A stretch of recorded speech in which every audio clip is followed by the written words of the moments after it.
कुछ दिन पहले मैं रायबरेली गया था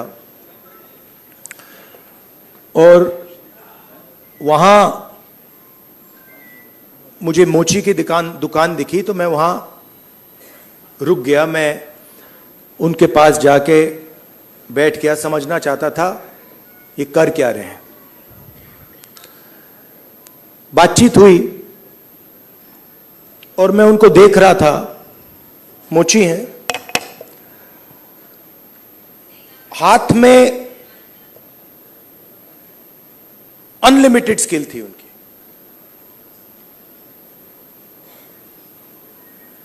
मतलब 30-40 साल का एक्सपीरियंस था। मैंने वो जूता लिया, मैंने बनाने की कोशिश की, वो मतलब सवाल ही नहीं उठता। मतलब मुझे 1-2 साल लग जाएंगे मतलब शुरू करने में। बातचीत हुई,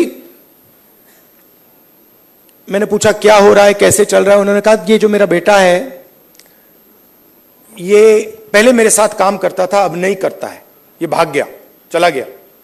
और फिर उन्होंने मुझे बोला कि राहुल जी, मेरी लाइफ में सिर्फ एक व्यक्ति ने, मेरे पिता ने मेरी रिस्पेक्ट की है और किसी ने मेरी रिस्पेक्ट नहीं की। और ये सब लोग मेरा मजाक उड़ाते हैं। तो मैंने कहा, उनसे कहा कि तुम्हें मालूम कैसे कि मजाक उड़ाते हैं? नहीं, कभी कभी तो मुझे सीधा बोल देते और कभी कभी दूसरे लोग मुझे आके कहते हैं। मैं जब जा रहा था मैं सोच रहा था, इतना हुनर है, इतनी स्किल है और किसी से इनको इज्जत नहीं मिल रही। और ऐसे हजारों लोग हैं। और ये हिंदुस्तान में हर रोज हो रहा है। इस देश में हुनर की इज्जत है ही नहीं। जिसके पास स्किल है, जिसके पास हुनर है, जो काम करना जानता है, उसकी इज्जत है ही नहीं। रियलिटी है ये देश की। और ये सारे के सारे जो नेटवर्क्स हैं, 21वीं सदी में हम इसको नेटवर्क कह सकते हैं। चाहे ये बढ़इयों का नेटवर्क हो, मोचियों का नेटवर्क हो, धोबियों का नेटवर्क हो, इन सब में बहुत गहरी स्किल छुपी हुई है। हाथ मिलाने से पता लग जाता है। आप धोबी से हाथ मिलाइए, वो ऐसा दबाता है हवा निकल जाती है। मैंने किया है। वो जैसे पकड़ता है ऐसे लगता है कि भैया 10-15 लोगों ने पकड़ लिया हाथ। आप बढ़ई का हाथ पकड़िए, उसमें दिख जाता है।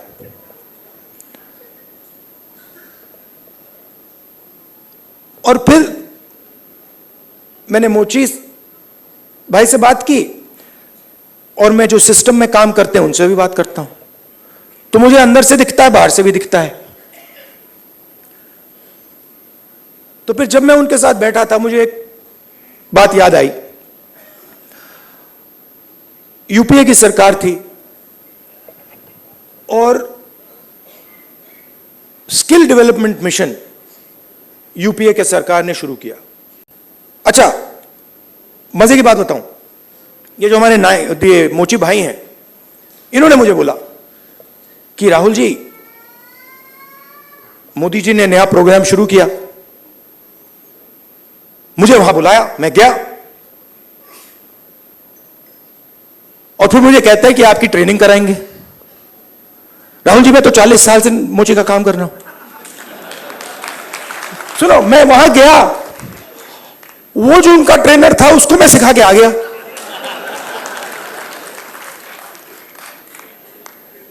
तो बात क्या है, चाहे नाई हो, बढ़ई हो, प्लम्बर हो, धोबी हो, मोची हो, किसान हो, नॉलेज इनके हाथ में है। मगर सिस्टम इनसे कोई बात ही नहीं करता। सिस्टम दूसरे डायरेक्शन पे चल रहा है। आपने आईटीआई बना दी, हमारी सरकार ने बनाई, मगर उसका जो नॉलेज सिस्टम है उसका तो कोई कनेक्शन ही नहीं है।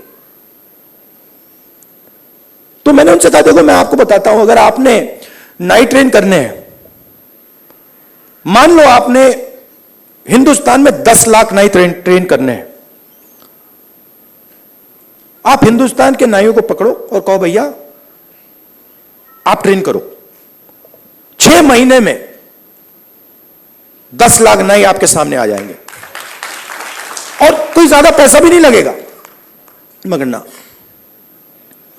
90% लोग सिस्टम के बाहर बैठे हुए हैं, हुनर उनके हाथ में है, स्किल उनके हाथ में है, ज्ञान उनके हाथ में है, उनका कोई कनेक्शन ही नहीं है। तो इसीलिए हमने जाति जनगणना की बात उठाई है और थोड़ा कंफ्यूजन है।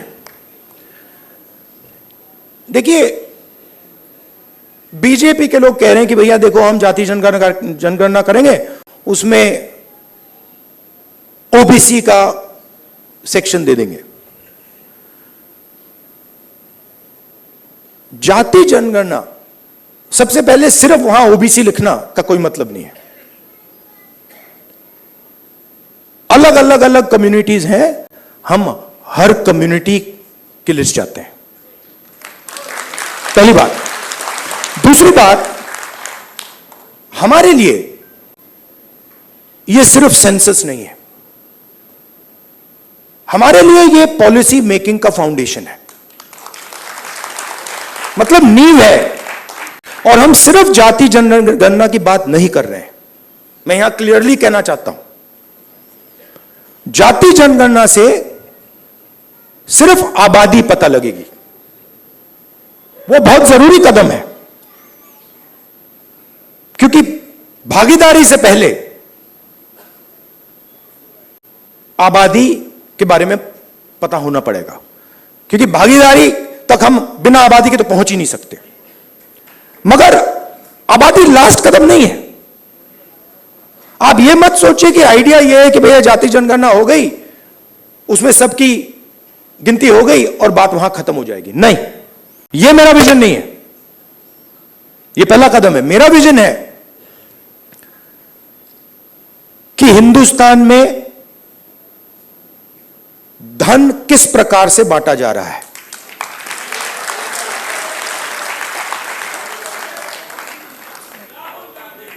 ओबीसी के हाथ में कितना है, दलितों के हाथ में कितना है, मजदूरों के हाथ में कितना है,